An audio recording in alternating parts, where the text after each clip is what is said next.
Olá, tudo bem? Você que acompanha o Portal Novo Norte, seja bem-vindo a mais um podcast, transmitido diretamente dos nossos estúdios aqui em Palmas, Tocantins. E no bate-papo de hoje, eu vou pedir a ajuda de vocês para levar para Brasília uma dupla excepcional, as direitinhas do Tocantins, Iete Nogueira e Andréa Schmidt. Boa tarde, tudo bem com vocês? Boa tarde. Tudo bom, Pablo? Comecei o curso de administração quando minha mãe se convenceu. Obrigado. A Iete Nogueira, ela é pré-candidata a deputada federal, aqui pelo PMB do Tocantins. E a Andréa Schmidt é pré-candidata a senadora aqui pelo mesmo partido aqui no Tocantins. A gente vai conversar, né, bater um papinho aqui, porque as duas são cristãs, conservadoras, bolsonaristas também, né, e vamos falar um pouquinho sobre a vida delas, sobre a carreira, sobre política. Temos muita coisa para conversar em 60 minutos, vamos ver se vai dar tempo, né? Então, pelo cargo é melhor ela começar, né? Ela manda em mim. Então eu quero saber um pouquinho da origem, né, de vocês, de onde vocês são, cada um vai falar pra gente aí, pra nossa audiência. Sim, obrigada pela oportunidade. Bom, eu sou Andréa Schmidt, na verdade o nome completo é Branco Schmidt, Andréa Branco Schmidt. Eu nasci em Lages, Santa Catarina. Tive uma infância muito boa, até um certo ponto, até perder o meu pai, que tinha 6 anos de idade. Mas a minha mãe, muito corajosa e valente, criou todos os filhos, né, com um pouco de sacrifício, mas com muita honestidade, né, e eu acho que eu tive que amadurecer um pouco mais cedo, né. Então, eu sempre lembro e trago a lembrança quando eu converso com as pessoas sobre a escola, né? Então, que foi muito marcante para mim, acho que é marcante para qualquer um da época que a gente nasceu, dos anos 70, né? Então, as escolas eram boas, públicas e boas, a gente tinha segurança, uma boa educação, né? As crianças tinham um tratamento muito respeitoso com os pais, com os professores. O esporte era o nosso objetivo, né? Sempre se preparar, dormir cedo, né? Participar dos campeonatos. Então, na época, as escolas incentivavam muito, né? Então, eles já detectavam, estudavam na gente quais eram as aptidões, né? Então, era muito bacana e é uma coisa que eu sonho para o nosso Brasil novamente. Talvez, eu acho que isso já está galgando, né, acontecendo, mas talvez fosse melhor que isso acontecesse com um pouquinho mais de velocidade, né? Com certeza. Então, eu terminei os estudos, né, na minha cidade, comecei o curso de administração, quando minha mãe se convenceu que eu não queria, né, porque eu precisava estudar à noite, porque eu cuidava da casa, né, e tal. Mas daí me foi permitido tentar um vestibular para agronomia, que era o meu sonho, né, uma universidade estadual. Eu passei na seleção, cursei, terminei, né, o curso. É um dos melhores cursos de agronomia do país, né. Depois disso, eu consegui estágio em Brasília para aprofundar um pouquinho mais o que eu tinha aprendido no meu estágio final de graduação, né? E acabou que depois de 1 mês e meio eu consegui o meu primeiro emprego, né? Então eu fui para esse estágio no Embrapa Senagem, em Brasília, e eu precisava desenvolver um trabalho de pesquisa e consegui fazer ele rapidamente, e isso, graças a Deus, me permitiu ter o meu primeiro emprego bem rápido, né? Então, acabei morando em Brasília. Fiquei em Brasília por 10 anos, né? Mas cursei Bom, daí depois voltando um pouquinho, depois que eu terminei esse trabalho, né, de 5 anos, nessa empresa, né, que eu consegui o meu primeiro emprego, é uma empresa de paternidade humana, né, então com marcadores moleculares, mas o carro-chefe era para humanos, mas também trabalhava com animais e vegetais, né, Então foi uma experiência muito boa. Pessoas... tipo o exame de DNA para Isso, identificação de paternidade. De paternidade. Era o carro-chefe, né, da empresa. E os donos, assim, são pessoas maravilhosas, né? E, assim, me deram muito suporte no início, né, da minha carreira, da minha vida, né? Sempre tive uma boa orientação deles. E depois desse período, eu daí resolvi cursar o mestrado, né? Onde eu trabalhei também com marcadores, mas mais com a parte de vegetais, né? Com o pinheiro, que é uma araucária bastante famosa no sul do Brasil, né? E o doutorado, eu trabalhei com arroz, né? Com a monocultura, mas com mapeamento de genes, né? Estudos de diversidade. Então, esses marcadores moleculares, você já vê que dá para aplicar em vários segmentos aí, inclusive a gente pode falar a respeito depois de um plano para o Estado, aqui para um laboratório de investigação por DNA, né, que acho que é bem interessante, mas a gente pode falar na sequência.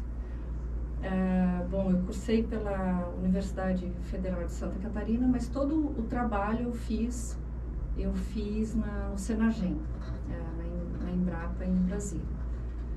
E antes de eu finalizar o meu doutorado, eu fui contratada pela Pioneer Sementes, né, que é uma multinacional, e para trabalhar como pesquisadora. E daí, esse convite era para mudar para Palmas, né? Daí eu vim, na verdade, a empresa, a matriz fica em Porto Nacional. Então, eu mudei para Palmas, né, e comecei esse trabalho. E ao longo desse período eu conheci meu esposo, né, acabei casando no Tocantins, né, e fiquei nessa empresa por 13 anos. E hoje estou aí, nesse desafio, né, algum tempo atrás a gente começou a estudar, a ter encontros, né, com um grupo político que estava interessado em fazer esse levante de mudança do país, da nossa condição, né, e ter um Brasil renovado, né. Então, acho que o nosso presidente foi a nossa grande inspiração e encorajamento, né? Então, eu estou nesse desafio aí e pensei em mostrar um pouquinho mais a cara, deixar os bastidores, né? E vir para esse desafio aí para concorrer. Muito bom. Você, Iete, de onde você é? Então, eu sou de Belém do Pará, né? E fui para o Rio de Janeiro, passei a minha infância e adolescência, com 20 anos fui para o Rio de Janeiro, e dos 20 aos 30 fiquei no Rio. Como dentista eu formei em Belém do Pará, e no Rio de Janeiro montamos uma empresa. E lá, essa empresa é uma clínica odontológica. No Rio eu fui arrimo de família. Meu pai nos deixou exatamente na hora que a gente divorciou. Que eu adentrei a universidade, e quando eu formei, resolvi ir para o Rio, porque eu passei no concurso da aeronáutica e fui até a penúltima fase, era recém-formada, a última fase era mais complexa, tinha que ter uma visão de um profissional mais atuante, eu ainda era recém-formada, então aproveitei e fiquei no Rio.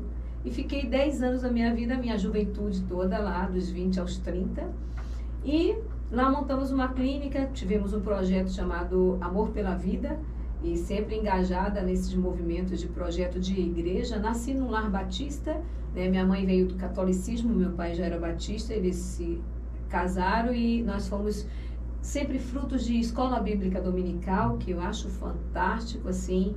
E daí, no Rio de Janeiro, frequentei também muitas igrejas. E daí nós fizemos lá no Rio esse momento sem nosso pai agora, né? Ele acabou nos separando, mas somos amigos e liberamos perdão já, estamos bem. Importante. Mas nós ficamos no Rio com uma clínica e trabalhando com projetos sociais. 30 anos eu me casei, inclusive meu marido é arquiteto e é um primo meu. E daí nós viemos para cá, para Palmas. Aqui em Palmas eu comecei já numa fase mais madura, né? Tive filhos, congreguei, inclusive na igreja Getsemane, e nós começamos a nossa história de concurso público. E trabalhamos, eu comecei como dentista, eu sou dentista do SUS, né? Sou odontóloga, preceptora da saúde, sou especialista na estratégia saúde da família, preceptoria do SUS e metodologia ativas. Então, aqui eu já fui me preparando para a área da saúde pública. E nós tivemos um movimento aqui com crianças e adolescentes durante esse tempo, dentro da Igreja Batista Getsemane, nós lideramos adolescentes. Depois nós começamos um projeto chamado Prontos para Voar. Esse projeto já tem 15 anos hoje em dia, né?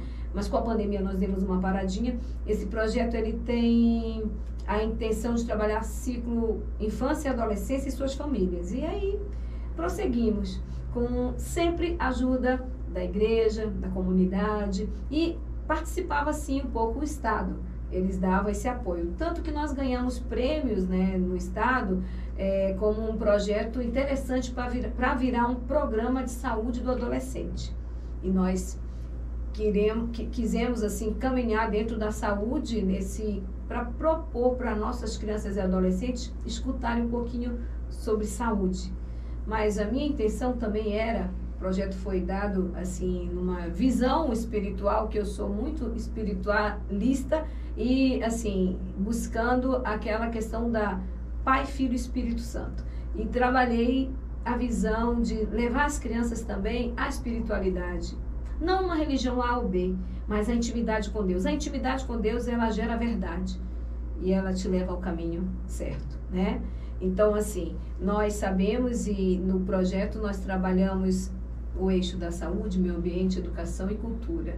Trabalhávamos com crianças e adolescentes e suas famílias dentro de teatro, dança, futsal, campeonatos, tudo que você imaginar. Então, a minha história de vida em relação a esse momento em Palmas seria com a construção da minha família, que é o principal motivo de viver, né, a minha base, meus filhos, o Lucas e a Rebeca, o Heraldo, e aí nós trouxemos esse projeto porque eu amei muito a minha adolescência. Minha adolescência foi a melhor fase da minha vida, uma das melhores, né? E aí, fazendo a estratégia saúde da família, eu me identifiquei, assim, gostei do ciclo adolescência. E fui lá, acho que é pelo tamanho, né? Aí eu fui lá, montei um projeto que foi me entregue, como eu te falo, por Deus, e propus ao secretário de saúde e começamos o movimento Prontos para Voar dentro das unidades. Hoje esse projeto ele está dentro da unidade de... Na verdade, ele está na mesa das igrejas. A gente saiu da saúde porque nós vimos que o Estado é laico. Então, pediram para eu tirar a espiritualidade de dentro porque eu usava a Bíblia, né? Então, isso eu não gostei, acabei achando melhor me retirar e ofereci para a igreja me dar o suporte maior. O Estado, ele oferecia... muito interessante que ele me oferecia a própria unidade de saúde. Dia de sábado a gente abria a unidade e os meninos... Isso criou o vínculo dos meninos com a nossa equipe. Então isso foi muito bom, porque adolescentes, não sei se você já viu, ele não entra na nossa unidade de saúde. Eles quase não adoecem, eles são muito ativos e muito cheios de atividades, e aí não entram. E com o projeto eles começaram a procurar a gente. Então, esse foi um dos propósitos, né? E também eles começaram a ouvir um pouco mais de Deus, da pátria, o que é uma família, dos valores. Isso ajudou muito a comunidade e a nossa sociedade aqui. Então, o projeto ganhou 2 prêmios na UFT e é isso. Hoje eu estou aí motivada, né? Porque nós, como a Andréa falou, nos envolvemos com movimentos na cidade e esses movimentos foram exatamente pela luta, né, que Bolsonaro vem buscando pela verdade e por pautas mesmo conservadoras de direita. Então me ofereci para esse desafio aí de Como é que foi ser candidata federal. Esse despertar na vida de vocês para esses movimentos com um teor político, né? Porque vocês já foram, né, participantes do movimento em Direita Tocantins. E hoje vocês têm um projeto diferente, né? Conta pra gente como é que foi esse início, esse despertar para a vida política. Na verdade, assim, antes um pouquinho do Em Direita Tocantins, né? Nós tivemos muitos movimentos juntos, B38, MDT, Brasil Feminino, e começou a haver uma explosão de movimentos que quiseram dar as mãos porque nós víamos o desespero do governo federal contra as narrativas, né? Essas narrativas a gente queria ajudar a desfazê-las. Então nós começamos a colocar a mão na massa e começamos a ir a campo. Então o movimento todo mesmo, ele vai muito além, né? E muito antes. Tanto é que hoje a gente considera o movimento, ele está espalhado, né? Cada um está em Paraíso, Gurupi, tem muita gente. Então, esse movimento, o que aguçou na gente foi essa vontade de conversar com os governantes, porque sempre é a mesma história. Não muda, a educação continua com problema de violência nas salas de aula, com problema de violência contra professores, com problema de violência contra os próprios alunos, né? As crianças não estão sendo alfabetizadas como deveriam ser, entendeu?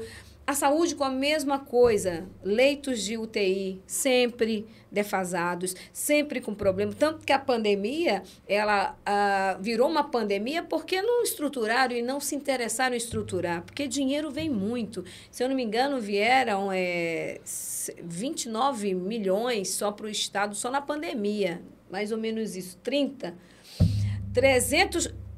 e daí, durante esse tempo, eu vou até corrigir daqui a pouco, quando a Andréa, eu vou corrigir esse dado, mas veio muito dinheiro. E aí, o que a gente viu? A pandemia, ela tem poucos leitos, muito poucos leitos nos hospitais, né? Então, é claro que ia sobrecarregar. Mas, de todas as doenças que sempre existiram, tiraram o foco, tiraram o olhar. E aí, sobrou só para o Covid. Então, esse é um problema para essa história toda. Quando sobrou para esse movimento, nós ficamos assim, vendo com vontade de mostrar, gente, não é possível que isso não vá melhorar, precisamos ajudar. E nós nos engajamos aí para ver se tinha jeito, né? E começamos a desvendar algumas facetas, algumas narrativas e mostrar que não é por aí.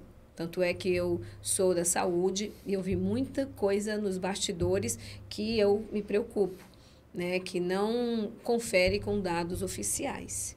Então, é algo assim que a gente precisa revisar. E é isso, foi isso que me chamou a atenção para trabalhar com a pátria, com os movimentos, essas narrativas contra o governo federal e contra as verdades, vendo que todo esse movimento ele está aí há décadas, não vem agora. E o governo federal tem trazido para a gente um financiamento muito bom, dinheiro, subsídios, muito tranquilos, só que as pessoas não se interessam e a televisão não mostra, né, a verdade. É verdade. Cada um tem uma formação numa área, né, e quando a gente vê uma notícia que não é da nossa área, estampada num grande veículo de imprensa, a tendência é que a gente acredite, né? Mas nem sempre essas notícias são reais. Na sua área tem muito disso, Andréa?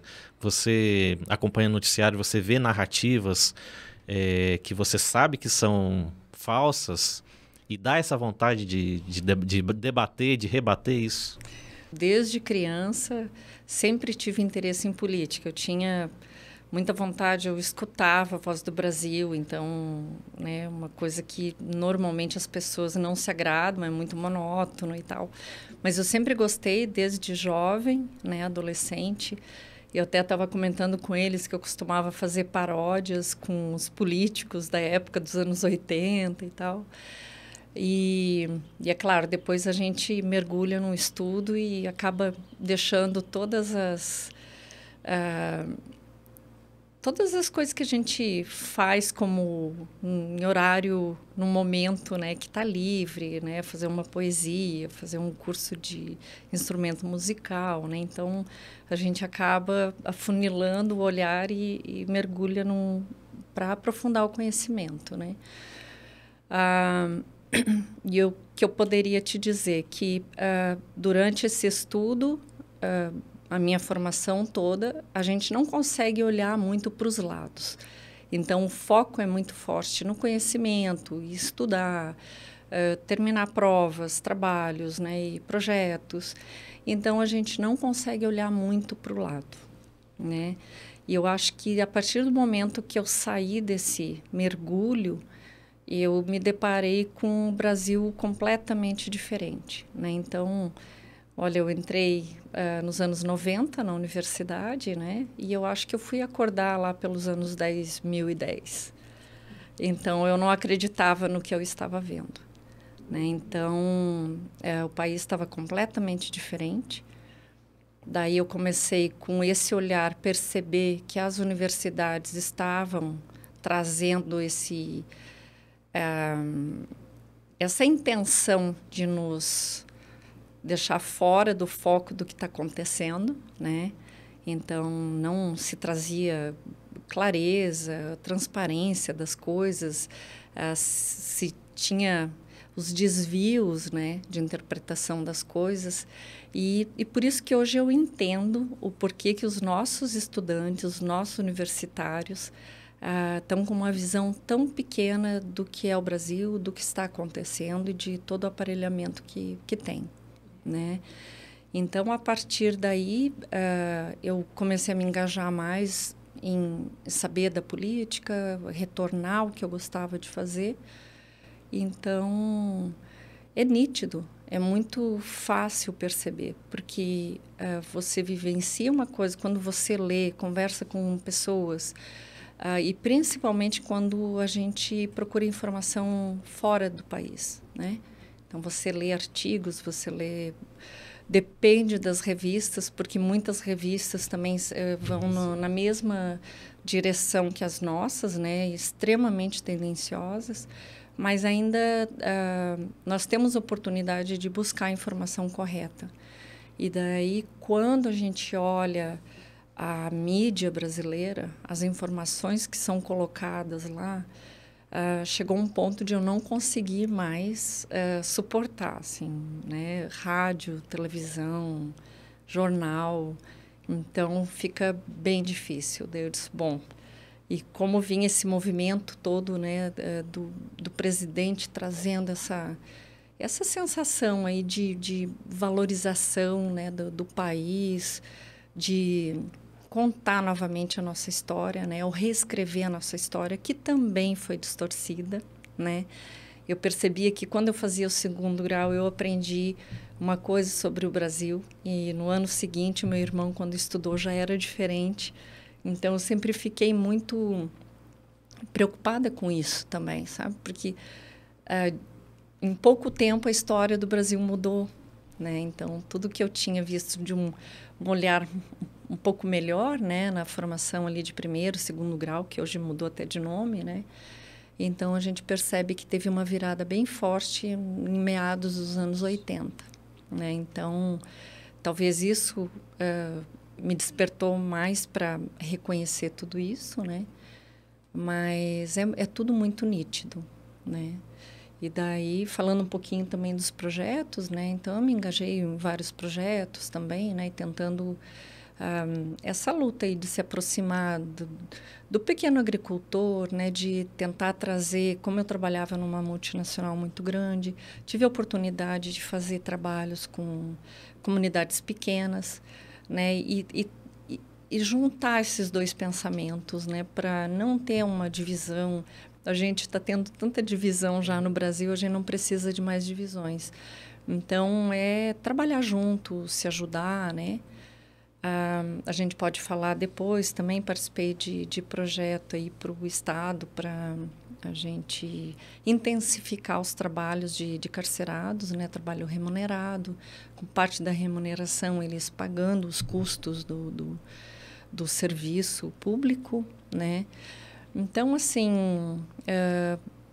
eu acho que várias ações a gente pode fazer devagarinho, junto com o trabalho, né? Não sobra muito tempo, mas eu acho que tem bastante coisa para a gente consertar, né? E eu acho que essa oportunidade de entrar para a política, poder representar o Estado, estar junto das decisões do país, é muito importante, porque a gente consegue praticamente materializar tudo aquilo que a gente vivenciou e o que a gente espera do futuro do nosso país, né? Você é pré-candidata a uma vaga no Senado, né? Isso. por que você escolheu essa posição, né, para disputar. E o que você acha que está errado ali dentro, que precisa ser mudado e que você pode ajudar a mudar dentro daquela casa hoje? Hoje eu digo que seria muito nítido, mas a gente não sabe também o quão nítido é para todas as pessoas, né? Mas a gente vê um esforço do presidente, né, tentando aprovar as coisas, projetos, ações, né? E tem essa dificuldade de aprovar nas casas, ou quando consegue aprovar numa, não aprova na outra, ou quando é aprovado, né, é negado. Então, eu acho que agir diretamente nesse ambiente, nesse âmbito ali tão próximo, vendo os projetos caindo na nossa mão, a gente poder participar isso para a comunidade, de se discutir esses projetos para ver qual é a melhor opção. Eu acho que o diálogo leva à melhor decisão sempre, né? E eu vejo as casas muito dependentes digamos, de liberdade, de eles poderem responder por si e falarem por si. E a impressão que a gente tem é que tem amarras que eles não conseguem, né? Então, muito provavelmente, né, por questões aí de estar envolvido com alguma coisa que não seja lícita, né? E que esbarra no nosso judiciário, né? Nosso poder mais alto do judiciário. Então, isso compromete muito o andamento, o avanço do país, né? E eu acho que é muito importante e é uma responsabilidade imensa poder estar lá e ajudar nessas decisões, né? Então, é muita responsabilidade e é uma representação, né, do povo, das pessoas, do Estado e do país, né? A gente está lá na ponta, né? É importante isso que você falou, porque nessa renovação, né, de 1/3 do Senado agora, o eleitor precisa estar atento em quem ele está colocando lá dentro, né? Porque se ele coloca pessoas que ele sabe têm problemas com a justiça, né, como a gente tem candidatos hoje no Tocantins que têm problemas com a justiça e problemas graves, né, e ainda vão à rua, né, para pedir voto novamente para o eleitor, A gente permite, né? E como é que o eleitor vai colocar essas pessoas lá, colocar lá sabendo que tem problemas? A turma não pode esquecer o que fez uma certa senhora aqui conosco, né, dizendo que serviria de tapete para o Xing Ling, serviria de tapete para aqueles que trouxeram, né, esse famoso movimento que a gente teve, serviria de tapete para um país que quer escravizar o Brasil, quer sugar o nosso solo. Na verdade, tem esse interesse. Essa senhora, ela veio para cá, a gente sabe, eu creio que a gente pode falar, já está décadas no poder e sempre aparelhando tudo, sempre com esse aparelhamento. Então, nós temos aí no YouTube falando sobre o que ela disse sobre essa questão de servir a China. E aí nós queremos te falar o seguinte, nossa revolta hoje é exatamente essa. Como é que a gente permite, sabe, que essa turma continue no poder? A nossa hashtag é de renovação já. Renovação no Senado, renovação na Câmara, na questão bicameral, naquelas duas casas, porque são elas que vão ajudar o nosso presidente, são elas que vão dar a resposta que a gente precisa. Quando a gente fala ajudar este presidente que está aí, que é o Bolsonaro, naturalmente a gente fala em ajudar as pautas conservadoras, as nossas bandeiras, que quais são? Nós somos contra a ideologia de gênero, nós somos contra a legalização de drogas, nós somos contra nós queremos proteger a propriedade privada pela liberdade religiosa, expressão e empreendedora, nós vamos lutar. Então, quando a gente fala de governo, a gente fala de tudo isso, né? E mais do que isso, pela verdade, que a gente viu que durante essas décadas ela foi ofuscada. E foi assim, o bolsonarismo ele é interessante porque ele foi como se a gente estivesse sendo afogado e nós renascemos do afogamento, não sei se de uma lama areia movediça ou de um grande mar maremoto aí. Mas que foi assim que nós nos sentimos ao acordar. Outro dia eu deparei com uma pessoa que falou, mas só rico vota em Bolsonaro. Só que os ricos eles foram silenciados e explorados porque usaram a questão das faixas, né, das classes sociais como bandeiras. E, na verdade, davam trocadinhos para elas. Resultado, hoje em dia a gente até brinca, né?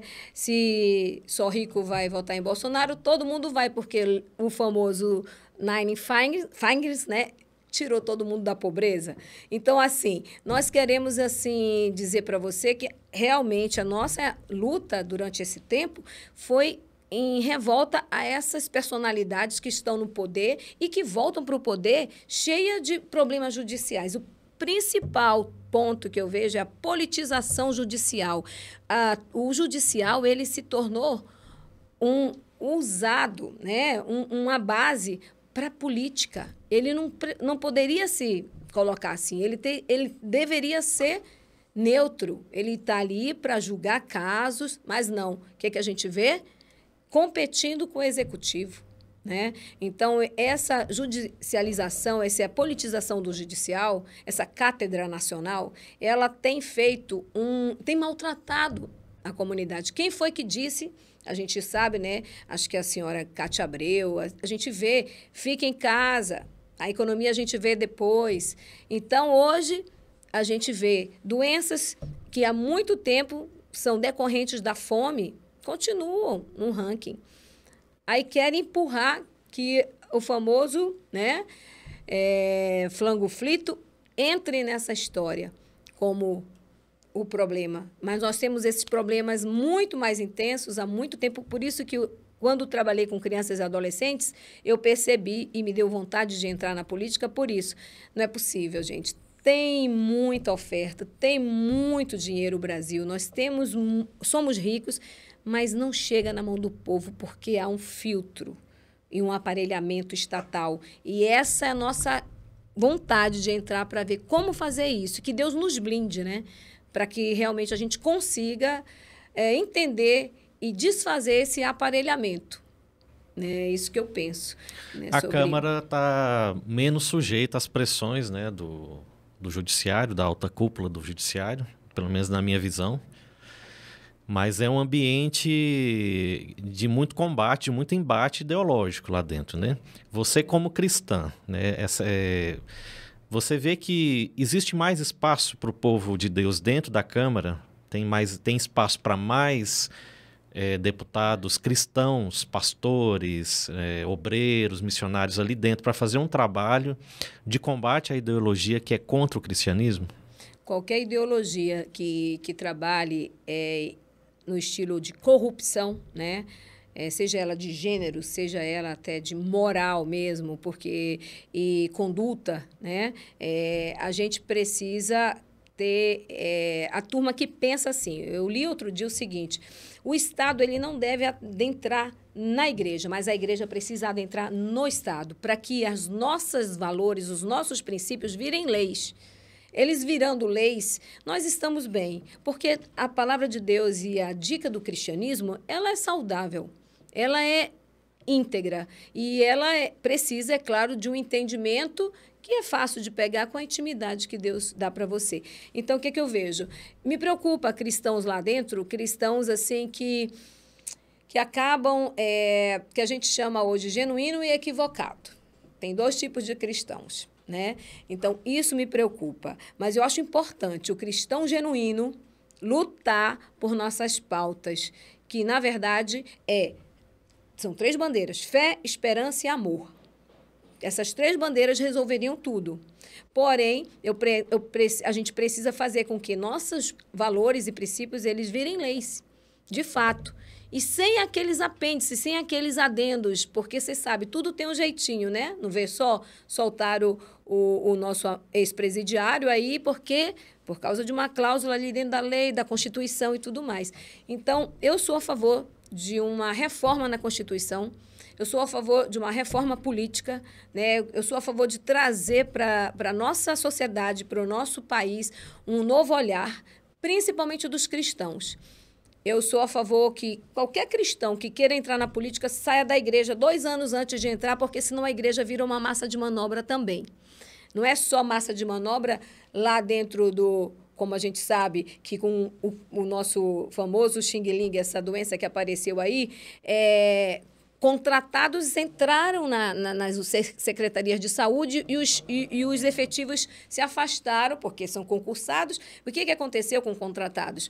Eles entraram, quando veio a eleição, o que aconteceu? A eleição trouxe todo mundo, Pablo, para votar na nossa, né, prefeita, no famoso, na nominata dela, porque estava todo mundo amarrado com vereadores, com prefeitos. Isso tem que parar, sabe? Ou a proposta é concurso público, a proposta é ver, porque tem dinheiro, é só tirar lá de cima também, né? Para onde eu pretendo ir, mas eu vou com essa bandeira de olhar para o povo, pelo povo e com o povo as necessidades que eles precisam. Isso que eu quero falar sobre o cristão, lá de dentro. Eles precisam começar a pensar assim, porque são muito morosos. Para mim, é uma morosidade. Nós temos aqui, infelizmente, pastores que são famosos e muito tempo da área, e gosto deles, pessoalmente, não falo mal do título de pastor, mas como governantes, a gente podia estar mais longe, sim. Pelo menos é o que eu acho. Né? Então, eu acho que o cristianismo ele precisa trabalhar a genuinicidade da palavra lá dentro. Existe, sim, ainda muito aparelhamento de muito cristão também lá dentro. Isso é triste. Né? E trabalhar pela liberdade. Quando a gente fala em liberdade religiosa, expressão de empreendedorismo, a gente fala de economia, a gente fala de propriedade privada, né? A gente fala de família, enfim. É isso que eu quero, assim, e entendo que o cristianismo lá dentro é uma boa, mas desde que haja uma renovação das mentes e um encontro real com Cristo. E é fato de você imaginar, a gente vai lá para dentro, vai resolver? Não. Quem resolve isso é o poder de Deus. Se cada um buscar a pessoa de Deus para entrar na política, pronto, estamos lá dentro. Mas se não for assim, nós vamos enxugar gelo sempre. Entendeu? Na sua opinião, por que causa tanta ira nas pessoas, em segmentos da imprensa, em políticos de esquerda, a presença do cristão nos ambientes de poder? Essa semana, no domingo, a primeira-dama colocou algumas imagens na rede social dela de uma vigília feita no Palácio do Planalto.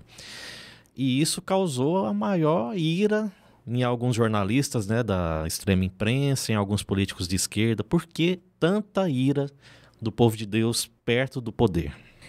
E conhecereis a verdade, e a verdade vos libertará. Por causa da verdade. Eles não querem que as verdades venham à voga, né? Venham apareçam. Então, a ira é isso, é pela verdade. Eu sempre cresci num lar que falou assim, religião é religação com Deus. Hoje, eu estou numa denominação batista, uma outra denominação renovada, carismática, mas a minha religação com Deus é a minha verdadeira religião. Confesso que sou a favor de congregar, sabe? Mas eu vejo que a raiva e a ira é porque o Espírito Santo, ele aguça dentro da gente um olhar diferente. Ele tira os tampões do ouvido, a venda dos olhos e o lacre da boca. E é isso que o Estado não quer que aconteça com a gente e com o povo. Ele quer que o povo continue submisso às suas benéfices, né? Aquela questão de troca de moeda, aquelas trocadinhos que nos dão, em vez de realmente devolver para o povo, que é do povo de fato. Então, para mim, é isso. A raiva da população é por causa disso, por esclarecer a verdade, por mostrar, de fato, o que tem atrás dos bastidores. Quando o Bolsonaro entrou, briguei muito com primos, com todo mundo, e eles diziam assim, ai, menina, tu tá idolatrando esse homem. Eu disse, não é isso. Eu estou vendo nele um Moisés, sim. É claro que existem nova ordem mundial, existe um monte de coisa ao redor do próprio Bolsonaro que a gente tem que entender, mas eu vi o seguinte, atrás dos bastidores, além Bolsonaro, é isso que a gente precisa chegar. Entendeu? Hoje eu creio que a gente tem um tempo com ele, se Deus quiser, mas a gente precisa preparar o Brasil para além Bolsonaro, sabe? Para muito além e resgatar esses 40, 50 anos que a gente perdeu, né? Por distrair, por achar. Cristão não pode mexer com política, porque... Não, cristão tem que... Quando hoje eu leio, dai a César o que é de César e a Deus o que é de Deus, o que é que eu percebo? Dar a César é você, em questão do imposto, ok, mas eu também interpreto que é você também reivindicar, ir lá com ele. Olha, César, é o seguinte, é isso que é meu direito é esse. Não pode roubar, não pode matar, não pode, entendeu? Isso também é dar a César, né? E também fazer a nossa parte. Eu creio que a igreja ela precisa alertar o seu povo. Agora, fico muito preocupada porque tem muitas igrejas que são com pastores políticos e aí elas se amarram com os votos, entendeu? Isso não pode acontecer também, não. Nós vivenciamos um momento desse, isso é triste, porque não é assim, entendeu? Então, a igreja precisa alertar para a questão do comunismo, né, que é a nossa principal problemática, oligarquia, tirar esses poderosos do poder, que é a questão que a gente trabalha, né, o comunismo e até mesmo o islamismo, mas vamos falar aqui de comunismo, que é o que vem. O que vem o Manifesto Comunista? Contra a propriedade privada, contra a religião e contra a família, que são pilares da igreja também, entendeu? Então, Pablo, é isso que eu queria te dizer. A nossa guerra é essa, desmascarar essa velha política. Eu fui para o PMB, nosso partido, porque eu não quis encostar em velha política. E peço para que eles não coliguem por causa disso. A verdade é essa. A gente até está assim, batendo nas portas para ver que existe uma possibilidade da gente oferecer uma nova política sem tocar no velho político. Só que, assim, precisamos de ajuda. Não temos fundo eleitoral, não temos nada. Paciência, né? Mas... é como a minha mãe fala, azar de quem nos perder, se não quiser investir na nossa nominata. É verdade. André, e você, na sua opinião, como o parlamentar pode chegar em Brasília, né, no caso você vai disputar, né, você é pré-candidato ao Senado, como ele pode chegar lá e não se envolver nesse jogo sujo e, de uma certa forma, dar continuidade ao cenário que está hoje, né? O que ele precisa fazer para se manter íntegro, mesmo estando lá no poder? Eu acho que a palavra é imparcialidade. Então, a gente tem que separar as coisas. Você chega lá, terão muitas conversas, né? A gente sempre ouve falar que se a pessoa não entrar no sistema, ela não consegue fazer nada, né? Então, a população interpreta isso como se a pessoa estivesse descansada na posição dela. E, na verdade, não é. Eu penso várias vezes sobre isso, né? Penso bastante.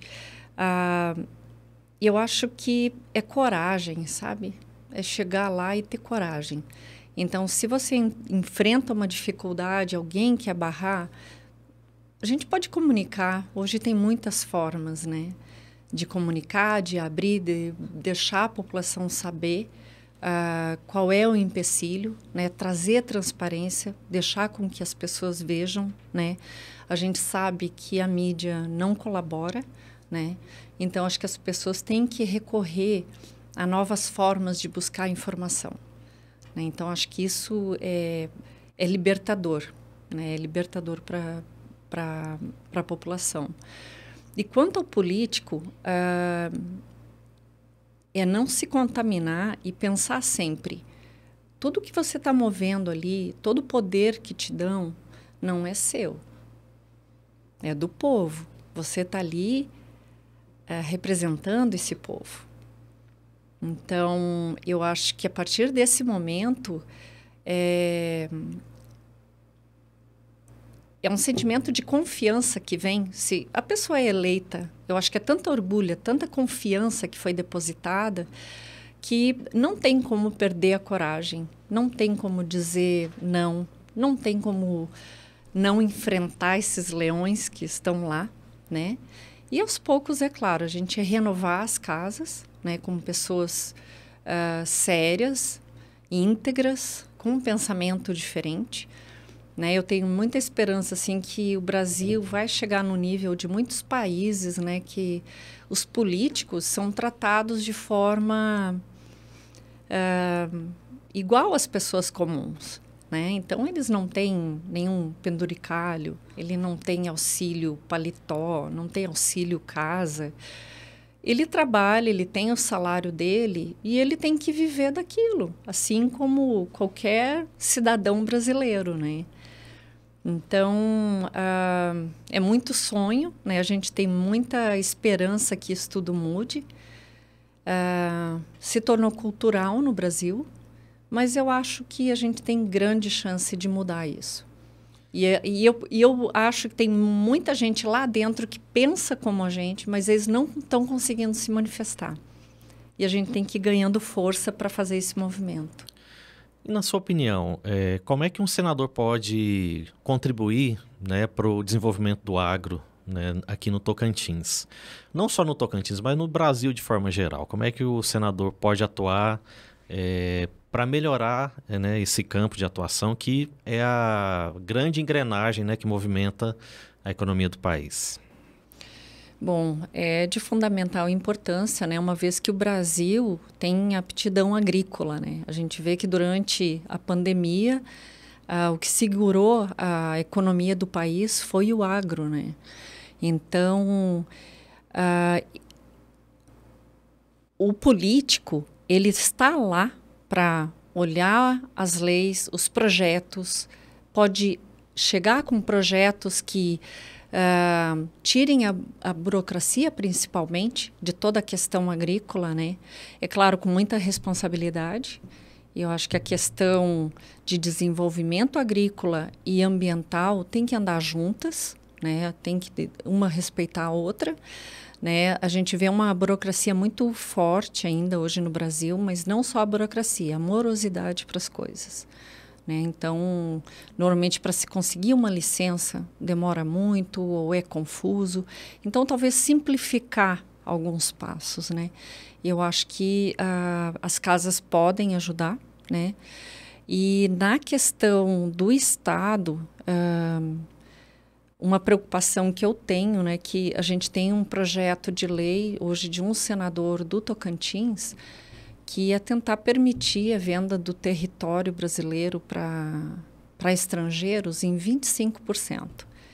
Então, isso vai ser um impacto enorme na produção brasileira para os produtores brasileiros e me preocupa muito os pequenos, né, que estarão mais vulneráveis, né? Então, eu acredito que tem muito trabalho por se fazer e muita coisa para se proteger no Brasil, porque hoje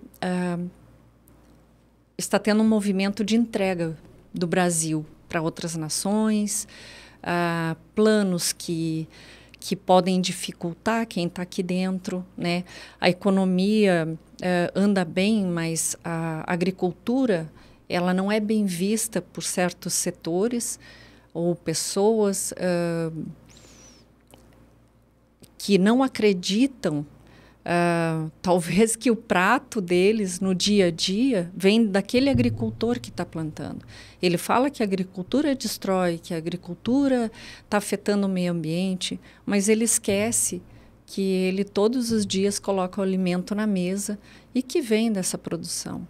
Né? Então, desmerecem, né, a importância da agricultura. Então, trazer também toda essa consciência para as pessoas, a importância.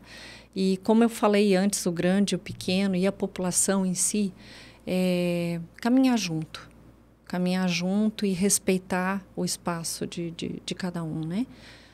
Acho que é isso, basicamente. Esse assunto é tema para um podcast inteiro, de mais de uma hora, né? Bom, e depois a gente vai voltar nesse assunto mais para frente um pouquinho, né? Com certeza, né?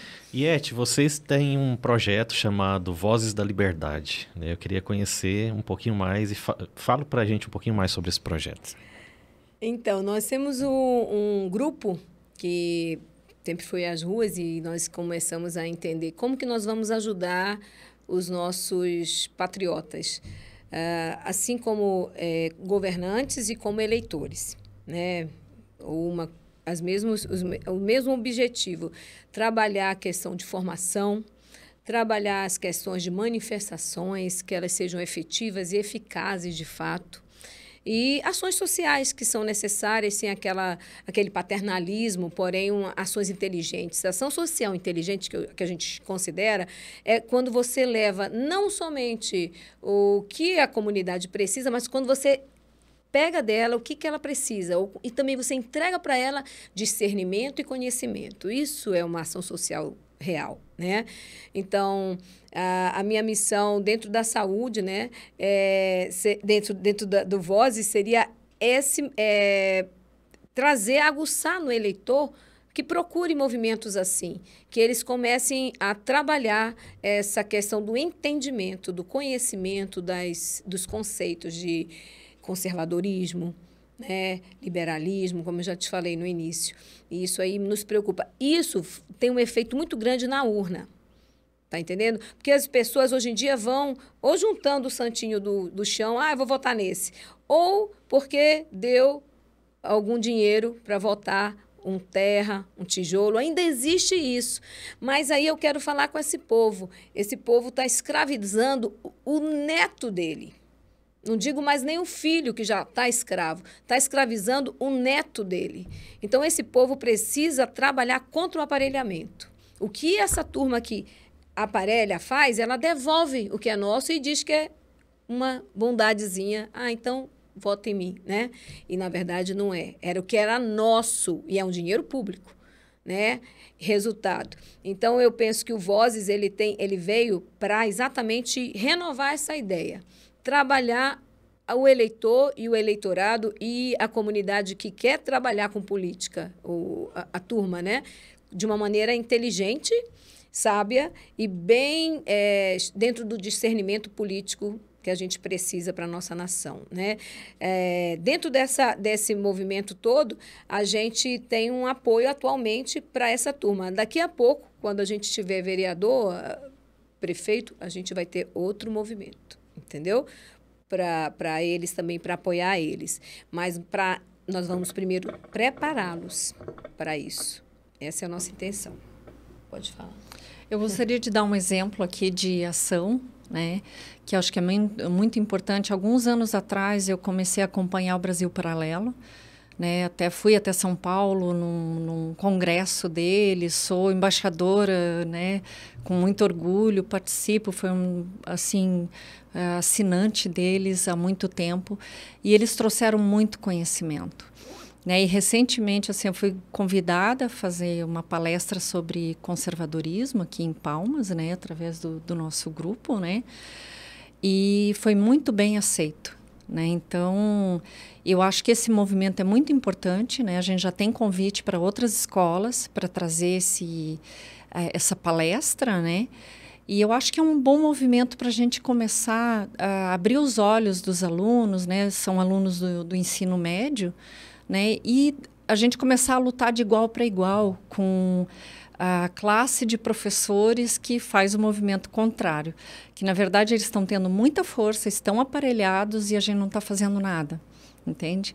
Então eu acho que é uma das ações, né, de formação, né, que talvez contribua para rapidamente a gente fazer com que esses adolescentes e jovens aí abram um pouco os olhos e acompanhem tudo o que está acontecendo no Brasil e no mundo.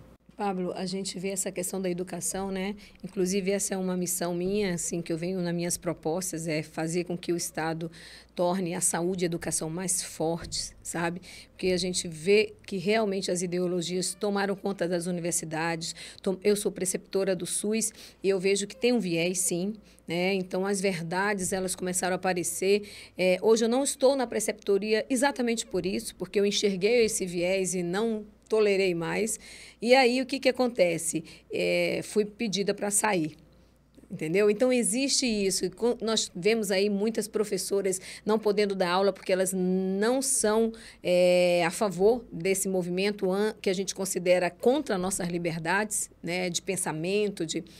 E aí, a minha missão mesmo, que eu tenho intenção para a saúde, é trabalhar essa estrutura da saúde que a gente vê há muito tempo. Eu até queria corrigir que são 300 milhões que vieram para o Estado, né?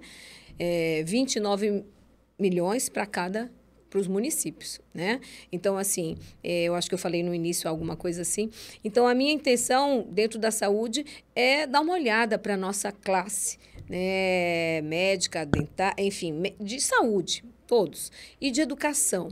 É claro que a gente vai, com certeza, avaliar as outras. Como eu te falei, eu trabalho num projeto que tem 4 eixos: cultura, meio ambiente, né? Sustentabilidade e saúde e educação.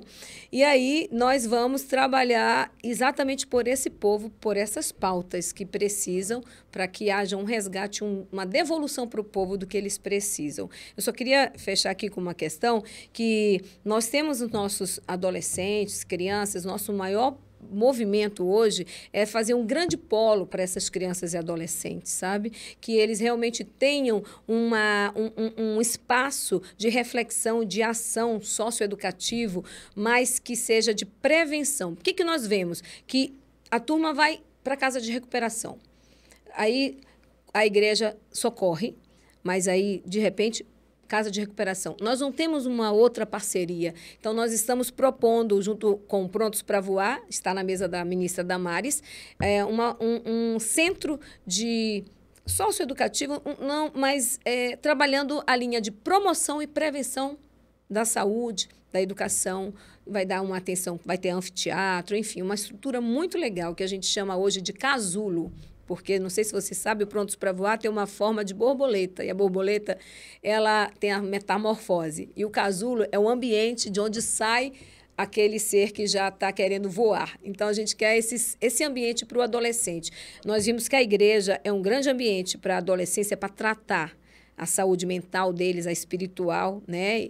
E mostrar o único caminho que é Jesus. Mas nós também vemos que muitos têm aversão à igreja e nós precisamos de uma proposta. A escola, como está muito ideologizada, não tem nada no meio do caminho que seja conservador, de direita e cristão. E essa é a nossa proposta, um grande polo para as cidades de Palmas, se não para os estados do Brasil, desse centro que trabalhe criança e adolescente, porque são neles, eles são os futuros, né? É o futuro da nossa nação.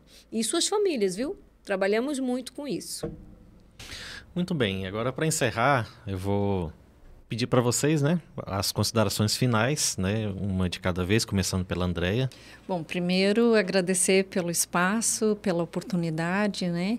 Eu acho que a gente vai ter outras oportunidades de conversar mais especificamente sobre alguns assuntos que são de interesse, né, da nação, do Estado, né, de um modo geral. Estamos torcendo e rezando para que ocorra tudo bem e que a gente consiga aí sair aprovado para essa candidatura.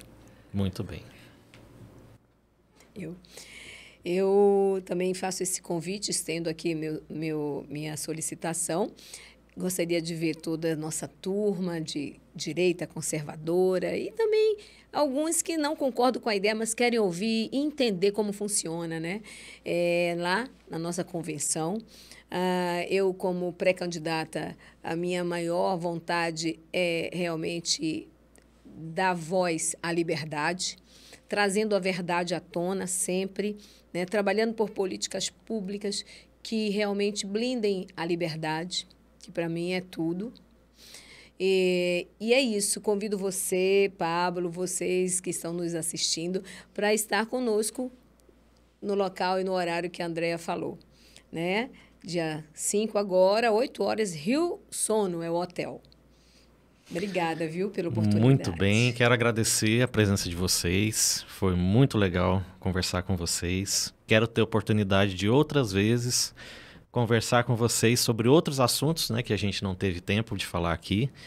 E quero desejar a vocês muita sorte nessa caminhada, que dê tudo certo, que as direitinhas, né? É verdade. Consigam ir para Brasília e, se der tudo certo, façam um bom trabalho lá dentro do nosso parlamento, que o nosso país, a nossa nação, as nossas crianças precisam, tá?